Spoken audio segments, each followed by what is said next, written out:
ಒಂದ್ ಕಡೆ ಸರ್ಕಾರದ ವಿರುದ್ಧ ಹೋರಾಟ, ಇನ್ನೊಂದ್ ಕಡೆ ಬೆಲೆ ಏರಿಕೆ ಬಿಸಿ, ಮತ್ತೊಂದ್ ಕಡೆ ಆರ್ಥಿಕ ಸಂಕಷ್ಟ. ಎಲ್ಲದರ ಮಧ್ಯೆ ಪ್ರತಿಪಕ್ಷಗಳ ರಾಜಕೀಯ.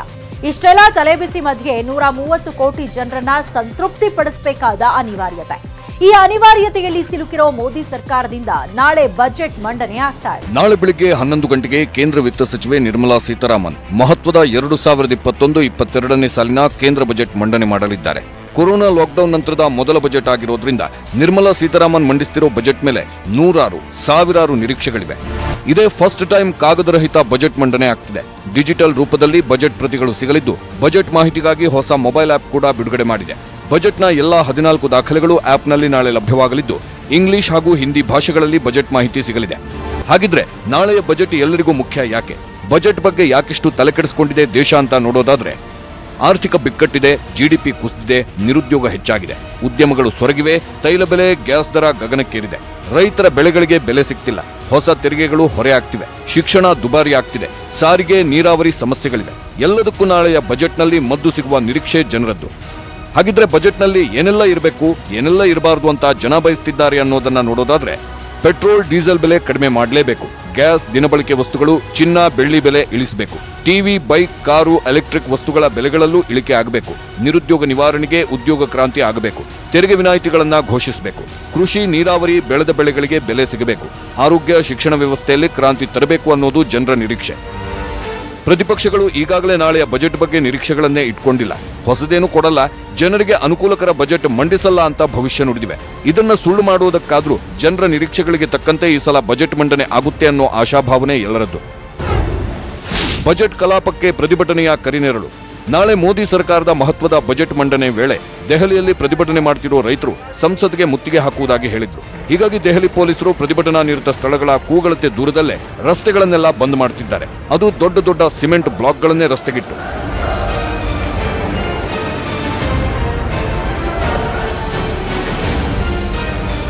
ರೈತರ ಪ್ರತಿಭಟನೆ ಬಗ್ಗೆ, ಕೆಂಪುಕೋಟೆಗೆ ಲಗ್ಗೆ ಇಟ್ಟ ಬಗ್ಗೆ, ರಾಷ್ಟ್ರ ಧ್ವಜಕ್ಕೆ ಅವಮಾನ ಮಾಡಿದ ಬಗ್ಗೆ ಇವತ್ತು ಪ್ರಧಾನಿ ಮೋದಿ ಮನ್ ಕಿ ಬಾತ್ನಲ್ಲಿ ಮಾತನಾಡಿದ್ರು. दिल्ली में 26 जनवरी को तिरंगा का अपमान देख देश बहुत दुखी भी हुआ. हमें आने वाले समय को नई आशा और नवीनता से भरना है. हमारे देश का कृषि क्षेत्र कैसे नई टेक्नोलॉजी को अपना रहा है. साथियों, खेती को आधुनिक बनाने के लिए सरकार प्रतिबद्ध है और अनेक कदम उठा भी रही है. सरकार के प्रयास आगे भी जारी रहेंगे. ಪ್ರಧಾನಿ ಮೋದಿ ಅವರು ಕೃಷಿ ಮಸೂದೆ ವಾಪಸ್ ಪಡೆಯುವ ಬಗ್ಗೆ ಯಾಕೆ ಮಾತಾಡ್ತಿಲ್ಲ? ಹೋಗ್ಲಿ, ಕೃಷಿ ಕಾನೂನುಗಳನ್ನ ರದ್ದು ಮಾಡೋಕೆ ಏಕೆ ಸಾಧ್ಯವಿಲ್ಲ ಅನ್ನೋದನ್ನಾದ್ರೂ ಹೇಳಲಿ ಅನ್ನೋದು ರೈತ ಮುಖಂಡರ ಒತ್ತಾಯ. ಅಷ್ಟೇ ಅಲ್ಲ, 67 ದಿನಗಳಿಂದ ಪ್ರತಿಭಟನೆ ನಡೆಯುತ್ತಿದೆ. ಬೇಕಿದ್ರೆ ಇಲ್ಲೇ ಆತ್ಮಹತ್ಯೆ ಮಾಡಿಕೊಳ್ತೀವಿ ಹೊರತು ಪ್ರತಿಭಟನೆ ಕೈಬಿಡಲ್ಲ ಅಂತ ಪಟ್ಟು ಹಿಡಿದಿದ್ದಾರೆ. ಒಟ್ನಲ್ಲಿ ನಾಳೆಯ ಕೇಂದ್ರ ಸರ್ಕಾರದ ಬಜೆಟ್ ಕಲಾಪ ಸುಸೂತ್ರವಾಗಿ ಸಾಗಲಿ, ಎಲ್ಲರಿಗೂ ಸಿಹಿ ಸುದ್ದಿ ಕೊಡಲಿ ಅನ್ನೋ ಆಶಾಭಾವನೆ ನಮ್ಮದು. Bureau report, news 18 Kannada. Darshan ಹೊಸ ಅವತಾರ ನೋಡಿ ಟಾಲಿವುಡ್ ದಂಗಾಗ್ ಹೋಗಿದೆ. ತೆಲುಗು ನೆಲದಲ್ಲೂ ಈಗ ರಾಬರ್ಟ್ ಲೆವೆಲ್ ಏನಂತ ಗೊತ್ತಾಗಿದೆ. ಅದಕ್ಕೆ ಮಾರ್ಚ್ 11ಕ್ಕೆ ತೆಲುಗಿನ 100ಕ್ಕೂ ಅಧಿಕ ಥಿಯೇಟರ್ಗಳಲ್ಲಿ ರಾಬರ್ಟ್ ಅಬ್ಬರ ಶುರುವಾಗಲಿದೆ. ಮಾರ್ಚ್ 11 ಮಹಾಶಿವರಾತ್ರಿ ದಿನ ಬಹುನಿರೀಕ್ಷಿತ ರಾಬರ್ಟ್ ಸಿನಿಮಾ ತೆರೆಗೆ ಬರ್ತಿದೆ. ಕನ್ನಡ, ತೆಲುಗಿನಲ್ಲೂ ರಾಬರ್ಟ್ ರಿಲೀಸ್ ಆಗ್ತಿದೆ. ಆದ್ರೆ ರಾಬರ್ಟ್ ರಿಲೀಸ್ಗೆ ತೆಲುಗು ವಿತರಕರು ತಗಾದೆ ತೆಗೆದಿದ್ರು. ತೆಲುಗು ರಾಬರ್ಟ್ ಸಿನಿಮಾ ಮುಂದೂಡಿ ಅಂತ ಕಿರಿಕ್ ಮಾಡಿದ್ರು. 15 ವರ್ಷಗಳಿಂದ ಫಿಲ್ಮ್ ಚೇಂಬರ್ ಮೆಟ್ಟಿಲು ತುಳಿಯದ ದರ್ಶನ್ ಫಿಲ್ಮ್ ಚೇಂಬರ್ಗೆ ಬಂದು ದೂರು ಕೊಟ್ಟಿದ್ರು. ಕನ್ನಡ ಸಿನಿಮಾ ಉಳಿಸಿ ಅಂತ ಹೇಳ್ಕೊಂಡಿದ್ರು. ಈಗ ಅವ್ರು ಆಕ್ಚುಲಿ ಸಮಸ್ಯೆ ಹೇಳಿದ ಅಲ್ಲಿ ಬರೀ 4 ಯಾವ್ದೋ ಸಣ್ಣ ಸಿನಿಮಾ ಇದೆ, ನಿಮ್ಮ ಹೀರೋಗಳು ಬಂದ್ರೆ ನಮಗಿಲ್ಲಿ ತೊಂದರೆ ಆಗುತ್ತೆ ಅಂತ ಅಂದ್ಬಿಟ್ಟು. ಈಗ ಅವ್ರ ಹೀರೋಗಳು ಬಂದು ಇಲ್ಲಿ ತೊಂದರೆ ಕೊಡ್ತಾ ಇಲ್ಲ ಸರ್, ಆ ತೊಂದರೆ ನಾವು ತಗೊಳ್ತಾ ಇಲ್ವಾ? ಫೇಸ್ ಮಾಡ್ತಾ ಇದೀವಿ ತಾನೆ. ಈಗ ನಾವು ಅಕ್ವೈರ್ ಮಾಡ್ಬಿಟ್ರೆ ಅವರು ಹಂಗೆ ತಾನೆ, ಒಬ್ಬೊಬ್ಬರೇ ಒಂದೊಂದೇ ಎರಡೆರಡೇ ಸಿನಿಮಾ ನುಡ್ಸೋಳಿದ್ರು. ಈಗ ಗ್ರ್ಯಾಂಡ್ ಆಗಿ ಬರ್ತಾ ಇದಾರೆ. ಈಗ ನಾವು ಅದೇ ಟ್ರೈ ಮಾಡೋಣಲ್ಲ. ಆದ್ರೆ ಇದನ್ನ ಅಲ್ಲಲ್ಲ, ಒಂದೇನಾಗುತ್ತೆ, ಇದನ್ನ ಆಕ್ಚುಲಿ ಹೇಳ್ದಂಗೆ ಕೋರ್ಟ್ ಒಳಗಡೆ ಇದೆ. ಇದನ್ನ ನಾವೆಲ್ಲ ಆಕ್ಚುಲಿ ಲೀಗಲ್ ಆಗಿ ಮಾಡಕ್ ಆಗಲ್ಲ ಸರ್. ಲೆಟ್ರು ಕೊಡೋ ಯಾರು ಕೊಡಲ್ಲ. ಈಗೇನು ನಮ್ಮ ಸಮಸ್ಯೆ ಲೆಟರ್ ಅಷ್ಟೇ ಕೊಡ್ಬೋದೇ ಹೊರತು ಇದು ನಾವು ಮಾಡ್ಬೇಕು ಸರ್. ಇದೇ ವಿಚಾರವನ್ನ Karnataka film chamber, south Indian film chamber ಮುಂದಿಟ್ಟಿತ್ತು. ಚೆನ್ನೈನಲ್ಲಿರೋ ಸೌತ್ ಇಂಡಿಯನ್ ಫಿಲ್ಮ್ ಚೇಂಬರ್ನಲ್ಲಿ ನಡೆದ ಸಭೆ ಸಕ್ಸಸ್ ಆಗಿದೆ. ರಾಬರ್ಟ್ ರಿಲೀಸ್ಗೆ ಯಾವುದೇ ಸಮಸ್ಯೆ ಎದುರಾಗದಂತೆ ನೋಡಿಕೊಳ್ಳೋ ಭರವಸೆ ಸಿಕ್ಕಿದೆ. ಸಭೆ ಸಕ್ಸಸ್ ಆಗುತ್ತಲೇ ಹೈದರಾಬಾದ್ನಲ್ಲಿರೋ ನಿರ್ಮಾಪಕ ಉಮಾಪತಿ ತೆಲುಗು ವಿತರಕರ ಜೊತೆ ಸಭೆ ನಡೆಸಿದ್ದಾರೆ. ಮಾರ್ಚ್ 11ರಂದು ಎಷ್ಟು ಥಿಯೇಟರ್ ಸಿಗಬಹುದು ಎಂಬೆಲ್ಲ ಕುರಿತು ಮಾತುಕತೆ ನಡೆಸಿದ್ದಾರೆ. ಯಾಕೋ ಕಾಣೆ ಈ ಶಾಲೆ ರಗಳೆ ಮುಗಿಯೋದಿಲ್ಲ ಅನ್ಸುತ್ತೆ. ಫೀಸ್ ಕಡಿಮೆ ಮಾಡಿದ ಸರ್ಕಾರದ ವಿರುದ್ಧ ರೂಪ್ಸಾ ಮತ್ತೆ ತಿರುಗಿ ಬಿದ್ದಿದೆ. ಕಲ್ಯಾಣ ಕರ್ನಾಟಕದ ಶಾಲೆಗಳನ್ನೇ ಬಂದ್ ಮಾಡೋ ಬೆದರಿಕೆ ಹಾಕಲಾಗ್ತಾ ಇದೆ. ಈ ಟೆನ್ಷನ್ ನಡುವೆಯೇ ನಾಳೆಯಿಂದ 9 ಮತ್ತು 11ನೇ ತರಗತಿಗಳು ಆರಂಭ ಆಗ್ತಾ ಇದೆ. ನಾಳೆಯಿಂದ 9 ಮತ್ತು 11ನೇ ಕ್ಲಾಸ್, 1 ಮತ್ತು 5ನೇ ಕ್ಲಾಸ್ ಕೂಡ ಶುರುವಾಗುತ್ತಾ? ವಿದ್ಯಾಗಮ ಅಡಿಯಲ್ಲಿ 6 ರಿಂದ 8ನೇ ತರಗತಿಗಳು ನಡೀತಾ ಇತ್ತು. ಇದೀಗ 9, 11ನೇ ಕ್ಲಾಸ್ ಕೂಡ ನಾಳೆಯಿಂದೇ ಶುರುವಾಗ್ತಿದೆ. ಹಾಗೆ ಈಗಾಗಲೇ ಆರಂಭವಾಗಿರೋ 10 ಮತ್ತು 12ನೇ ತರಗತಿ ನಾಳೆಯಿಂದ ಫುಲ್ ಡೇ ನಡೆಯಲಿದೆ. ಈ ಬೆನ್ನಲ್ಲೇ 1 ರಿಂದ 5ನೇ ತರಗತಿಯನ್ನು ಆರಂಭ ಮಾಡಬೇಕು ಅಂತ ಸರ್ಕಾರದ ಮೇಲೆ ಒತ್ತಡ ಹೆಚ್ಚಾಗ್ತಾ ಇದೆ. ರಾಜ್ಯದಲ್ಲಿ ಖಾಸಗಿ ಅನುದಾನಿತ ಸರ್ಕಾರಿ ಶಾಲೆಗಳನ್ನ ಸೇರಿಸಿ 45 ಲಕ್ಷ ಪ್ರಾಥಮಿಕ ಶಾಲೆಯ ಮಕ್ಕಳಿದ್ದಾರೆ. ಶಿಕ್ಷಣ ಇಲಾಖೆ ಸಹ ಪ್ರೈಮರಿ ತರಗತಿ ಆರಂಭಕ್ಕೆ ಉತ್ಸುಕವಾಗಿದೆ. ಹೈಸ್ಕೂಲ್ ಪೂರ್ಣ ಪ್ರಮಾಣದಲ್ಲಿ ಶುರುವಾದ ಬಳಿಕ 1 ರಿಂದ 5ನೇ ತರಗತಿ ಆರಂಭದ ಬಗ್ಗೆ ಚಿಂತನೆ ನಡೆಸಲಿದೆ. 1 ರಿಂದ 5ನೇ ತರಗತಿದು ಬೇಸಿಕ್, ಅದು ಫೌಂಡೇಶನ್ ಎಜುಕೇಷನ್ಸಲ್ಲಿ. ಸೊ ಈಗೇನಾಗಿದೆ, ಇಡೀ ದೇಶದಲ್ಲಿ ಕೋವಿಡ್ ಕ್ಷೀಣಿಸ್ತಾ ಇದೆ. ಸೊ ಈಗಾದ್ರೂ ಕೂಡ ರಾಜ್ಯ ಸರ್ಕಾರ ಮನಸ್ಸು ಮಾಡಿ 1 ರಿಂದ 5ನೇ ತರಗತಿ ಶಾಲೆಗಳನ್ನ ತಕ್ಷಣಕ್ಕೆ ಇದನ್ನು ನಡೆಯೋದಕ್ಕೆ ಅವಕಾಶ ಮಾಡಿಕೊಟ್ರೆ ಆ ಮಕ್ಕಳಿಗೆ ಈ ಉಳಿದಿರೋವಂಥ 2 ತಿಂಗಳು 3 ತಿಂಗಳು ಅಥವಾ 4 ತಿಂಗಳು ಅವ್ರಿಗೆ ಅಕ್ಷರಾಭ್ಯಾಸ ಮತ್ತು ಬೇಸಿಕ್ಸನ್ನು ನಾವು ಹೇಳ್ಕೊಡ್ಬೋದು ಅಂತೇಳಿ ನಾವು ಈ ಮೂಲಕ ಶಿಕ್ಷಣ ಮಂತ್ರಿಗಳಿಗೆ ಮೊನ್ನೆ ಮನವಿನೂ ಕೊಟ್ಟಿದ್ದೀವಿ. ಎಲ್ಲ ಸರಿ ಹೋಯ್ತು ಅನ್ನೋವಾಗಲೇ ರಗಳೆ. ಕಲ್ಯಾಣ ಕರ್ನಾಟಕದ ಶಾಲೆಗಳು ಬಂದ್. ಶಾಲಾ ಶುಲ್ಕ ಕಡಿತ ಬೆನ್ನಲ್ಲೇ ಸರ್ಕಾರಕ್ಕೆ ಮತ್ತೊಂದು ಟೆನ್ಷನ್ ಶುರುವಾಗಿದೆ. ಕಲ್ಯಾಣ ಕರ್ನಾಟಕ ಭಾಗದ 4500 ಶಾಲೆಗಳು ಬಂದ್ ಆಗುವ ಸಾಧ್ಯತೆ ಇದೆ. ಕಲ್ಯಾಣ ಕರ್ನಾಟಕ ಭಾಗದ ಶಾಲೆಗಳ ಒಕ್ಕೂಟ ರೂಪ್ಸಾ ಸಭೆ ನಡೆಯಿತು. ಬೆಂಗಳೂರಿನಲ್ಲಿ ಸಭೆ ನಡೆಸಿ ಅಸಮಾಧಾನ ವ್ಯಕ್ತಪಡಿಸಿದ್ರು. ಕಲ್ಯಾಣ ಕರ್ನಾಟಕ ರಾಜ್ಯಗಳ ಶಿಕ್ಷಣ ಸಂಸ್ಥೆಗಳಿಗೆ ತಾರತಮ್ಯ ಆಗ್ತಾ ಇದೆ. 7 ವರ್ಷಗಳಿಂದ ಖಾಸಗಿ ಶಿಕ್ಷಣ ಸಂಸ್ಥೆಗಳಿಗೆ ₹1 ಅನುದಾನ ಸಿಕ್ಕಿಲ್ಲ. 15 ಕೋಟಿ ನಿಧಿಯನ್ನ ಕಲ್ಯಾಣ ಕರ್ನಾಟಕ ಭಾಗಕ್ಕೆ ಕೊಡ್ತೀನಿ ಅಂತ ಸಿಎಂ ಹೇಳಿದ್ರು. ಆದ್ರೆ ಇದುವರೆವಿಗೂ ಆ ಕೆಲಸ ಆಗಿಲ್ಲ. ಸರ್ಕಾರಿ ಹಾಗೂ ಖಾಸಗಿ ಶಾಲೆಗಳು ಅಂತ ತಾರತಮ್ಯ ಮಾಡಬಾರದು. ನಮ್ಮ ಬೇಡಿಕೆ ಈಡೇರಿಸಲು ಸರ್ಕಾರಕ್ಕೆ ಫೆಬ್ರವರಿ 15ರವರೆಗೂ ಗಡುವು ನೀಡ್ತೀವಿ. ಅಷ್ಟರಲ್ಲಿ ಈಡೇರಿಸದಿದ್ರೆ ರೂಪ್ಸಾ ಅಡಿಯಲ್ಲಿ ಬರುವ ಎಲ್ಲಾ ಶಾಲೆಗಳನ್ನ ಬಂದ್ ಮಾಡ್ತೀವಿ ಅಂತ ಎಚ್ಚರಿಕೆ ಕೊಟ್ಟಿದ್ದಾರೆ. ಕಲ್ಯಾಣ ಕರ್ನಾಟಕ ಅಂತಕ್ಕಂಥ ಒಂದು ಟ್ಯಾಗ್ ಲೈನ್ ಮಾತ್ರ ನಮ್ಮ ಹಣೆ ಮೇಲೆ ನಾವು ಇಟ್ಕೊಂಡಿದ್ದೀವಿ. ಆದರೆ ಸ್ಥಿತಿ ಬಹಳ ಗಂಭೀರವಾಗಿದೆ. 2015ರವರೆಗೂ ಕನ್ನಡ ಮಾಧ್ಯಮ ಶಾಲೆಗಳಿಗೆ ಅನುದಾನವನ್ನ ಕೊಡಬೇಕು ಅಂತಕ್ಕಂಥ ಒಂದು ಮನವಿಯನ್ನ, ಬೇಡಿಕೆಯನ್ನ ಸರ್ಕಾರದ ಮುಂದೆ ತಮ್ಮ ಮೂಲಕ ಇಡ್ಲಿಕ್ಕೆ ಇಷ್ಟಪಟ್ಟು. ಕಲ್ಯಾಣ ಕರ್ನಾಟಕ ಭಾಗದಲ್ಲಿವೆ ಸುಮಾರು 4500 ಶಾಲೆಗಳು. ಹಾಗೇನಾದ್ರೂ ಶಾಲೆಗಳು ಬಂದ್ ಆದ್ರೆ 4.5 ಲಕ್ಷ ವಿದ್ಯಾರ್ಥಿಗಳಿಗೆ ಅನಾನುಕೂಲ ಆಗಲಿದೆ. 10 ದಿನಗಳ ಗಡುವಿನೊಳಗೆ ಸರ್ಕಾರ ಏನ್ ಮಾಡುತ್ತೆ ಅನ್ನೋದರ ಮೇಲೆ ಮಕ್ಕಳ ಭವಿಷ್ಯ ಅಡಗಿದೆ. Bureau report, news 18 Kannada. ನೆನೆ ನಾವೇ ಹೇಳಿದ್ವಿ ಶಶಿಕಲಾ ಆಸ್ಪತ್ರೆಯಿಂದ ಡಿಸ್ಚಾರ್ಜ್ ಆಗ್ತಾರೆ. ಡಿಸ್ಚಾರ್ಜ್ ಆದ್ರೂ ಬೆಂಗಳೂರು ಬಿಟ್ಟು ಹೋಗಲ್ಲ ಅಂತ. ಈಗ ಶಶಿಕಲಾ ಬೆಂಗಳೂರಲ್ಲಿ ಠಿಕಾಣಿ ಹೂಡಿದ್ದಾರೆ. ಅಷ್ಟಕ್ಕೂ ಶಶಿಕಲಾ ಯಾಕೆ ತಮಿಳುನಾಡಿಗೆ ವಾಪಸ್ ಆಗಿಲ್ಲ, ಈಗ ಎಲ್ಲಿದ್ದಾರೆ ಅನ್ನೋ ರಿಪೋರ್ಟ್ ನಿಮ್ಮ ಮುಂದೆ.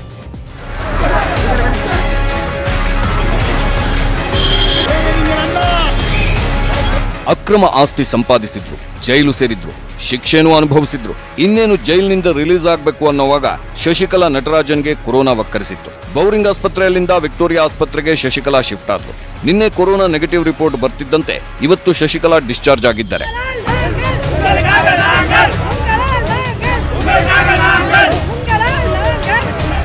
ಶಶಿಕಲಾ ಆಸ್ಪತ್ರೆಯಿಂದ ಡಿಸ್ಚಾರ್ಜ್ ಆದ್ರೂ ಬೆಂಗಳೂರಲ್ಲೇ ಇರ್ತಾರೆ. ಏರ್ಪೋರ್ಟ್ ರಸ್ತೆಯಲ್ಲಿರೋ ಪ್ರೆಸ್ಟೀಜ್ ಗಾಲ್ಫ್ ರೆಸಾರ್ಟ್ನಲ್ಲಿ ಇರ್ತಾರೆ ಅಂತ ಸುದ್ದಿ ಮಾಡಿದ್ವಿ. ಇವತ್ತು ಹಾಗೇ ಆಗಿದೆ. ಇದು ಅಂತೆ ಕಂತೆ ಅಂತೂ ಖಂಡಿತ ಅಲ್ಲ. ತಮಿಳುನಾಡಿಗೆ ಹೋಗದೆ ಬೆಂಗಳೂರಲ್ಲೇ ಉಳಿತಾರೆ ಶಶಿಕಲಾ. ಪ್ರೆಸ್ಟೇಜ್ ವಿಲ್ಲಾಗೆ ಶಿಫ್ಟ್ ಆಗುವ ಸಾಧ್ಯತೆ ಇದೆ ಚಿನ್ನಮ್ಮ. ಆಸ್ಪತ್ರೆಯಿಂದ ಡಿಸ್ಚಾರ್ಜ್ ಆದ ಶಶಿಕಲಾರನ್ನ 100 ಬೆಂಬಲಿಗರು 50ಕ್ಕೂ ಹೆಚ್ಚು ಕಾರುಗಳಲ್ಲಿ ಬಂದಿದ್ರು. ಶಶಿಕಲಾ ಹೊರಗೆ ಬರ್ತಿದ್ದಂತೆ ಆಸ್ಪತ್ರೆ ಮುಂದೆ ಜೈಕಾರ ಹಾಕಿದ್ರು. ತಮಿಳುನಾಡಿನಿಂದಲೇ TN09BX3377 ಮತ್ತು TN09BX3737 ನಂಬರ್ ಉಳ್ಳ ಹೊಸ ಕಾರುಗಳು 20ಕ್ಕೂ ಹೆಚ್ಚು ಖಾಸಗಿ ಭದ್ರತಾ ಸಿಬ್ಬಂದಿಯನ್ನು ಕರೆತಂದಿದ್ರು. ಆಸ್ಪತ್ರೆಯಿಂದ ಹೊರಬರ್ತಿದ್ದಂತೆ ಶಶಿಕಲಾ ಸೀದಾ ರೆಸಾರ್ಟ್ಗೆ ಹೋದ್ರು. 100 ಜನ ಸೇರಿದ್ರಿಂದ ಟ್ರಾಫಿಕ್ ಕಿರಿಕಿರಿನೂ ಆಯಿತು.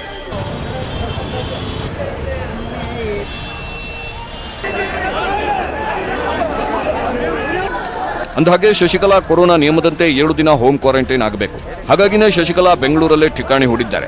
ಅಷ್ಟೇ ಅಲ್ಲ, ತಮಿಳುನಾಡಲ್ಲಿ ಎಲೆಕ್ಷನ್ ಹತ್ತಿರ ಬರ್ತಿದ್ದು ಅಲ್ಲೋಲ ಕಲ್ಲೋಲ ಸೃಷ್ಟಿಸೋಕೆ, ಶಕ್ತಿ ಪ್ರದರ್ಶಿಸೋಕೆ ಶಶಿಕಲಾ ತಿರುವಣ್ಣಾಮಲೈ ಜ್ಯೋತಿಷ್ಯ ಪಂಡಿತರ ಹತ್ರ ಭವಿಷ್ಯನೂ ಕೇಳಿ ಮುಹೂರ್ತ ಫಿಕ್ಸ್ ಮಾಡಿದ್ದಾರೆ. ಫೆಬ್ರವರಿ 3, 5, 8, 11ರಂದು ಚೆನ್ನೈಗೆ ತೆರಳಬಹುದು. ಆಗ ನಿಮ್ಮ ಎಲ್ಲಾ ಕೆಲಸಗಳು ಯಶಸ್ವಿ ಆಗುತ್ತೆ ಅಂತ ಜ್ಯೋತಿಷಿಗಳು ಸಲಹೆ ಕೊಟ್ಟಿದ್ದು, ಫೆಬ್ರವರಿ 8 ಅಥವಾ 11ಕ್ಕೆ ಚೆನ್ನೈಗೆ ಶಶಿಕಲಾ ಹೊರಡಬಹುದು.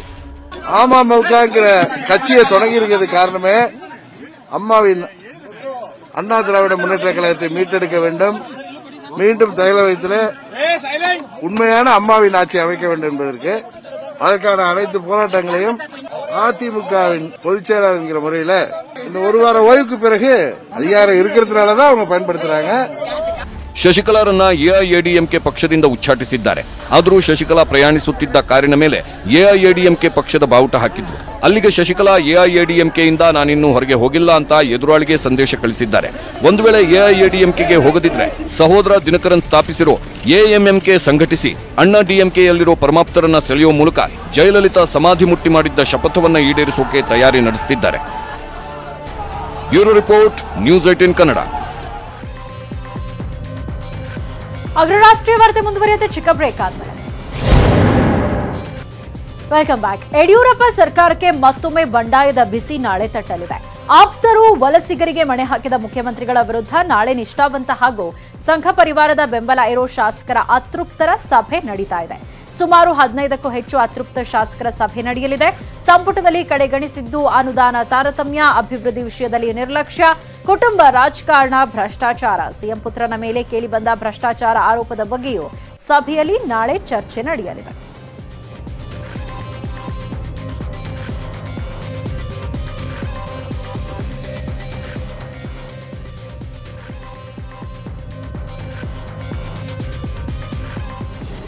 ಒಟ್ಟಾರೆ ಸಿಎಂ ಅವರಿಗೆ ಟೆನ್ಷನ್ ಕಡಿಮೆಯಾಗೋ ಯಾವ ಲಕ್ಷಣಗಳು ಕಾಣ್ತಾ ಇಲ್ಲ. ಒಂದು ಮುಗೀತು ಅಂತಿದ್ದ ಹಾಗೆ ಮತ್ತೊಂದು ಶುರುವಾಗುತ್ತೆ. ಆಪ್ತರು ವಲಸಿಗರಿಗೆ ಮಣೆ ಹಾಕಿದ ಮುಖ್ಯಮಂತ್ರಿಗಳ ವಿರುದ್ಧ ಇದೀಗ ನಿಷ್ಠಾವಂತ ಹಾಗೆ ಸಂಘ ಪರಿವಾರದ ಬೆಂಬಲ ಇರೋ ಅತೃಪ್ತ ಶಾಸಕರು ಸಭೆಯನ್ನ ನಡೆಸ್ತಾ ಇದ್ದಾರೆ. ಸುಮಾರು 15ಕ್ಕೂ ಹೆಚ್ಚು ಅತೃಪ್ತ ಶಾಸಕರು ಈ ಒಂದು ಸಭೆಯಲ್ಲಿ ಇರಲಿದ್ದಾರೆ ಅಂತ ಹೇಳಲಾಗ್ತಾ ಇದೆ. ಸಂಪುಟದಲ್ಲಿ ಕಡೆಗಣಿಸಿದ್ದು ಅನುದಾನ ತಾರತಮ್ಯ ಇರಬಹುದು, ಅಭಿವೃದ್ಧಿ ವಿಚಾರದಲ್ಲಿ ನಿರ್ಲಕ್ಷ್ಯ, ಕುಟುಂಬ ರಾಜಕಾರಣ ಹಾಗೆ ಸಿಎಂ ಪುತ್ರನ ಮೇಲೆ ಕೇಳಿ ಬಂದ ಭ್ರಷ್ಟಾಚಾರ ಆರೋಪ, ಇದೆಲ್ಲದರ ಬಗ್ಗೆ ಕೂಡ ನಾಳಿನ ಸಭೆಯಲ್ಲಿ ಚರ್ಚೆ ಆಗುತ್ತೆ ಅಂತ ಹೇಳಲಾಗ್ತಾ ಇದೆ.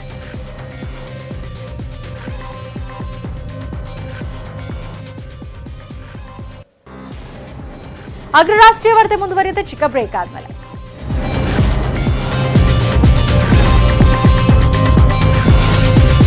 ಮೈತ್ರಿ ಸರ್ಕಾರದಲ್ಲಿ ನಾನು ಸಿಎಂ ಆಗಿರಲಿಲ್ಲ, ಎಫ್ಟಿಎ ಕ್ಲರ್ಕ್ ತರ ಆಗಿದ್ದೆ ಅಂತ ಕುಮಾರಸ್ವಾಮಿ ಹೇಳಿದ್ರು. ಅಷ್ಟೇ ಅಲ್ಲ, 2023ಕ್ಕೆ ಜೆಡಿಎಸ್ ಪಕ್ಷವನ್ನ ಅಧಿಕಾರಕ್ಕೆ ತರಬೇಕು, ಸಂಪೂರ್ಣ ಅಧಿಕಾರ ಬರದಿದ್ರೆ ಜೆಡಿಎಸ್ ಪಕ್ಷವನ್ನೇ ವಿಸರ್ಜನೆ ಮಾಡ್ತೀವಿ ಅಂತ ಕುಮಾರಸ್ವಾಮಿ ಹೇಳಿದ್ದಾರೆ. ಆದ್ರೆ ಜೆಡಿಎಸ್ ಪಕ್ಷ ರಾಜಕೀಯ ಪಕ್ಷವೇ ಅಲ್ಲ ಅಂತ ಸಿದ್ದರಾಮಯ್ಯ ಹೇಳಿದ್ರೆ ಜೆಡಿಎಸ್ ಪಕ್ಷವೇ ಸತ್ ಹೋಗಿದೆ ಅಂತ ಜಮೀರ್ ಅಹಮದ್ ಹೇಳಿದ್ದಾರೆ. ನಮಗಲ್ಲೇನು ಯಾವುದೇ ರೀತಿಯಲ್ಲಿ ಮುಖ್ಯಮಂತ್ರಿ ನಾನು ಮೊದಲೇ ಆಗಲೇ ಹೇಳಿದ್ದೇನೆ, ಒಂದು ರೀತಿಯ ಫಸ್ಟ್ ಡಿವಿಷನ್ ಕ್ಲರ್ಕ್ ಥರ ನಾನು ಕೆಲಸ ಮಾಡಬೇಕಂತ ಪರಿಸ್ಥಿತಿಯಲ್ಲಿದ್ದೀನಿ ಅಂತ ಹೇಳಿ. ನನಗೆ ಸ್ವತಂತ್ರವಾದಂಥ ಸರ್ಕಾರ ನನ್ನ ಕೈಲೇನಿರಲಿಲ್ಲ. 5 ವರ್ಷದಲ್ಲಿ ನಾನು 5 ಕಾರ್ಯಕ್ರಮಗಳನ್ನು ಕೊಡ್ತಕ್ಕಂಥದ್ದು ನಾನು ಯಶಸ್ವಿ ಆಗದೇ ಇದ್ದರೆ ಈ ಜಾತ್ಯತೀತ ಜನತಾದಳವನ್ನು ಡಿಸಾಲ್ವ್ ಮಾಡ್ತೀನಿ, ಈ ಪಕ್ಷವನ್ನು ವಿಸರ್ಜನೆ ಮಾಡಿ ನನ್ನನ್ನು ಕ್ಷಮಿಸಿ ಅಂತೇಳಿ ಜನಗಳ ಮುಂದೆ ಹೇಳಿ ನಿಮ್ಗೆ ಯಾರಿಗೂ ಮುಖ ತೋರಿಸೋದಿಲ್ಲ. ನಾನು ಅವ್ರ ಬಗ್ಗೆ ಮಾತಾಡಲ್ಲ, ಬಿಕಾಸ್ ಅದೊಂದು ಪೊಲಿಟಿಕಲ್ ಪಾರ್ಟಿನೇ ಅಲ್ಲ. ಬಿಕಾಸ್ ಅದೊಂದು ಪೊಲಿಟಿಕಲ್ ಪಾರ್ಟಿನೇ ಅಲ್ಲ. ಜನತಾದಳ JDS ಅಂತ ಇಟ್ಕೊಂಡಿದ್ದಾರೆ. ಎಸ್ ಪದನ ತೆಗಿಯಕ್ಕೆ ಹೇಳಿ ಅವರಿಗೆ. ಇವತ್ತು ಕೌನ್ಸಿಲ್ ಅಲ್ಲಿ ಬೆಂಬಲ ಕೊಟ್ಟಿದ್ದಾರೆ, ಗೋಹತ್ಯೆ ನಿಷೇಧಕ್ಕೂ ಬೆಂಬಲ ಕೊಡ್ತೀನಿ ಅಂತ ಹೇಳಿದ್ದಾರೆ. ಮತ್ತೆ ಯಾವ ಸೆಕ್ಯುಲರ್ ಪಕ್ಷ ಇವ್ರದ್ದು? ಜನತಾದಳ ಪಕ್ಷ ಸತ್ತಿರೋದ್ ಪಕ್ಷ. ಈಗ ಸ್ಯಾಂಡಲ್ವುಡ್ ಸಿನಿಮಾ ರಂಗದಲ್ಲೇ ಇವತ್ತು ಐತಿಹಾಸಿಕ ದಿನ. ವಿಶ್ವದಲ್ಲೇ ಅತಿ ದೊಡ್ಡ ಕಟ್ಟಡದ ಮೇಲೆ ಕನ್ನಡ ಚಿತ್ರರಂಗದ ಮಹಾನಟನ ಕಟ್ಔಟ್ ನಿಲ್ಲೋ ದಿನ. ಸ್ಯಾಂಡಲ್ವುಡ್ನಲ್ಲಿ 25 ವರ್ಷ ಪೂರೈಸಿರೋ ಕಿಚ್ಚ ಸುದೀಪ್ಗೆ ಬಾಲಿವುಡ್ ಬಳಗವೇ ಶುಭ ಕೋರಿದೆ. ಕೆಲವೇ ಕ್ಷಣಗಳಲ್ಲಿ ಜಗತ್ತಿನ ಅತಿ ದೊಡ್ಡ ಕಟ್ಟಡ ಬುರ್ಜ್ ಖಲೀಫಾ ಮೇಲೆ ಸುದೀಪ್ ಕಟ್ಔಟ್ ಎದ್ದು ನಿಲ್ಲಲಿದೆ. ಅಷ್ಟೇ ಅಲ್ಲ, ಸುದೀಪ್ ಬಹುನಿರೀಕ್ಷಿತ ಸಿನಿಮಾ ವಿಕ್ರಾಂತ್ ರೋಣ ಸಿನಿಮಾದ ಟೀಸರ್ ಕೂಡ ರಿಲೀಸ್ ಆಗಲಿದೆ. ಇದಕ್ಕೂ ಮೊದಲು ಸುದೀಪ್ಗೆ ಎಲ್ಲಾ ಸಿನಿಮಾ ರಂಗದ ತಾರೆಯರು ಶುಭ ಕೋರಿದ್ರು. ಕಿಚ್ಚ ಸುದೀಪ್, ಕಂಗ್ರ್ಯಾಚುಲೇಷನ್ಸ್. ಚಿತ್ರರಂಗದಲ್ಲಿ 25 ವರ್ಷ ಕಳೆದು ಯಶಸ್ಸಿನತ್ತ ಮುನ್ನುಗ್ತಿರೋ ನಿಮಗೆ ಶುಭಾಶಯಗಳು. ನೀವೇನೇನು ಅನ್ಕೊಂಡಿದಿರೋ ನಿಮ್ಮೆಲ್ಲ ಕನಸುಗಳು, ಆಸೆಗಳು ಈಡೇರಲಿ. ಅದಕ್ಕೆ ನಿಮ್ಮ ತಂದೆ ತಾಯಿ, ದೇವರು, ಅಭಿಮಾನಿಗಳ ಆಶೀರ್ವಾದ ಇರಲಿ. ಎಲ್ಲ ಒಳ್ಳೇದಾಗಲಿ. All the best Sudeep. Hi Sudeep, Congratulations on 25 years in this industry and many, many, many more years to come. It was a pleasure working with you and look forward to work in more films with you and rock like this always. You are one of the best, sweetest co-stars I have worked with. Keep rocking. Love you. Hi Sudeep. First and foremost, congratulations. You've crossed 25 years in the industry. Many more to come. Please keep doing films. Please keep entertaining all of us, and please keep giving us lots and lots of blockbusters. I'm really proud and honored that I got a chance to work with you at early stage of my career. So here's wishing you a happy 25, and may you shine on for a lot more years. So all the best and congratulations. Congratulations, Sudeep, in completing 25 glorious years in cinema. What an achievement, amazing. Keep going and continue to entertain millions of people who watch cinema. Wishing you all the best, love and prayers.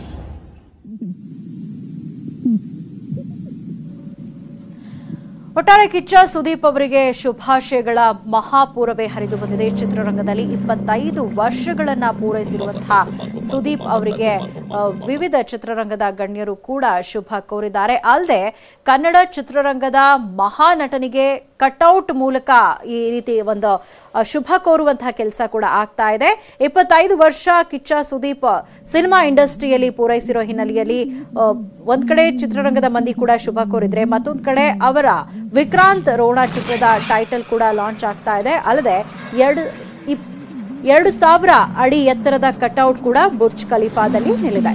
ಈ ಸುಂದರ ಕ್ಷಣಗಳಿಗೆ ಏನೇನು ಕೆಲವೇ ನಿಮಿಷಗಳು ಮಾತ್ರ ಬಾಕಿ ಇರುವಂಥದ್ದು. ಈಗ already ಕಾರ್ಯಕ್ರಮ ಕೂಡ ಅಲ್ಲಿ ಆರಂಭ ಆಗಿರೋ ದೃಶ್ಯಗಳನ್ನ ನಾವೀಗ ನೋಡ್ತಾ ಇದ್ದೀವಿ. ಕೆಲ ಹೊತ್ತಲೇ ಟೈಟಲ್ ಟೀಸರ್ ಅನ್ನ ಅನಾವರಣ ಮಾಡಲಿದೆ. ಬಹುನಿರೀಕ್ಷಿತ ವಿಕ್ರಾಂತ್ ರೋಣ ಚಿತ್ರದ ಟೈಟಲ್ ಟೀಸರ್ ಕೂಡ ರಿಲೀಸ್ ಮಾಡಲಾಗುತ್ತೆ. ಅಲ್ಲದೆ ಸುಮಾರು 2000 ಅಡಿ ಎತ್ತರದ ಕಟ್ಔಟ್ ಅನ್ನ ಕೂಡ ಬುರ್ಜ್ ಖಲೀಫಾದ ಮೇಲೆ ನಿಲ್ಲಿಸಲಾಗುತ್ತೆ. ಈ ಮೂಲಕ ಸುದೀಪ್ ಅವರಿಗೆ ಕೃತಜ್ಞತೆಯನ್ನು ಸಲ್ಲಿಸುವಂತಹ ಕೆಲಸವನ್ನ ಮಾಡಲಾಗ್ತಾ ಇದೆ. ಈ ಹಿಂದೆ ಯಾವ ಒಬ್ಬ ನಟನಿಗೂ ಕೂಡ ಈ ರೀತಿ ಇಷ್ಟು ಎತ್ತರದ ಒಂದು ಕಟ್ಔಟ್ ಅನ್ನ ನಿಲ್ಲಿಸಲಿರಲಿಲ್ಲ ಬುರ್ಜ್ ಖಲೀಫಾದಲ್ಲಿ. ಆದರೆ ಈ ಒಂದು ಚಾನ್ಸ್ ಇದೀಗ ಸುದೀಪ್ ಅವರಿಗೆ ಸಿಕ್ಕಿರುವಂಥದ್ದು. ಈ ಮೂಲಕ ಕೃತಜ್ಞತೆಯನ್ನ ಸಲ್ಲಿಸಲಾಗ್ತಾ ಇದೆ. ಸುದೀಪ್ ಅವರ ಬೆಳ್ಳಿ ಹಬ್ಬಕ್ಕೆ ಈ ರೀತಿಯಾದಂತಹ ಶುಭ ಕೋರ್ಲಾಗ್ತಾ ಇದೆ. ಬುರ್ಜ್ ಖಲೀಫಾದ ಮೇಲೆ ಸುದೀಪ್ ಅವರ 2000 ಅಡಿ ಎತ್ತರದ ಕಟ್ಔಟ್ ಅನ್ನ ನಿಲ್ಲಿಸಲಾಗುತ್ತೆ. ಅಲ್ಲದೆ ಕೆಲ ಹೊತ್ತಲ್ಲೇ ಟೈಟಲ್ ಟೀಸರ್ ಅನ್ನ ಕೂಡ ರಿಲೀಸ್ ಮಾಡಲಾಗುತ್ತೆ ವಿಕ್ರಾಂತ್ ರೋಣ ಚಿತ್ರದ್ದು. ಇನ್ನು ಕೇವಲ ಸುದೀಪ್ ಅವರು ಕನ್ನಡ ಚಿತ್ರರಂಗಕ್ಕೆ ಮಾತ್ರ ಸೀಮಿತ ಆಗಿಲ್ಲ. ನಮಗೆ ಗೊತ್ತಿರೋ ಹಾಗೆ ಅವರು ಬಾಲಿವುಡ್ ಸಿನಿಮಾಗಳಲ್ಲೂ ನಟಿಸಿದ್ದಾರೆ. ತೆಲುಗು, ತಮಿಳು ಚಿತ್ರರಂಗದಲ್ಲೂ ಕೂಡ ಸಕ್ರಿಯರಾಗಿದ್ದಾರೆ.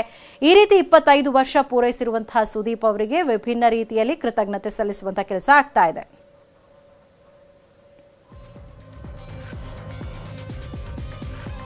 ಇದು ಅಗ್ರ ರಾಷ್ಟ್ರೀಯ ವಾರ್ತೆಯ ಪ್ರಮುಖ ಸುದ್ದಿಗಳು. ನೋಡ್ತಾ ಇರಿ ನ್ಯೂಸ್ 18 ಕನ್ನಡ. ಜಾಲ ನಮ್ಮದು, ಬಲ ನಿಮ್ಮದು.